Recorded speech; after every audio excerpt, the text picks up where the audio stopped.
માછીમારોને દરિયો ન ખેડવા માટે સૂચના આપવામાં આવી છે। માછીમારોને નજીકના કિનારે પહોંચવા માટે તાકીદ કરવામાં આવ્યું છે। સમુદ્રમાં 45 થી 55 કિલોમીટર સુધી પવન ફૂંકાઈ શકે છે। ઇન્ડિયન કોસ્ટગાર્ડે માછીમારોને આ સમગ્ર મામલે સાવચેત કર્યા છે।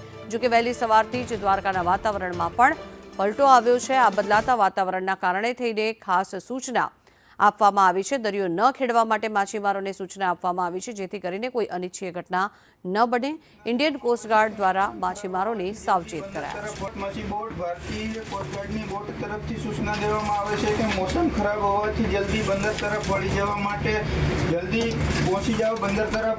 મચ્છી બોટ ભારતીય કોસ્ટગાર્ડની બોટ તરફથી સૂચના દેવામાં આવે છે કે મોસમ ખરાબ હોવાથી जल्दी पाछा वળી जाओ बंदर तरफ। ये भारतीय तटरक्षक का जहाज है। यहाँ का मौसम खराब होने वाला है। सभी मच्छी बोट को सूचित किया जाता है वे तुरंत बंदरगाह की तरफ लौट जाए। मच्छी बोट ये भारतीय तटरक्षक का जहाज है। सभी मच्छी बोट को सूचित किया जाता है यहाँ का मौसम खराब होने वाला है। तुरंत सभी मच्छी बोट बंदरगाह की तरफ लौट जाए।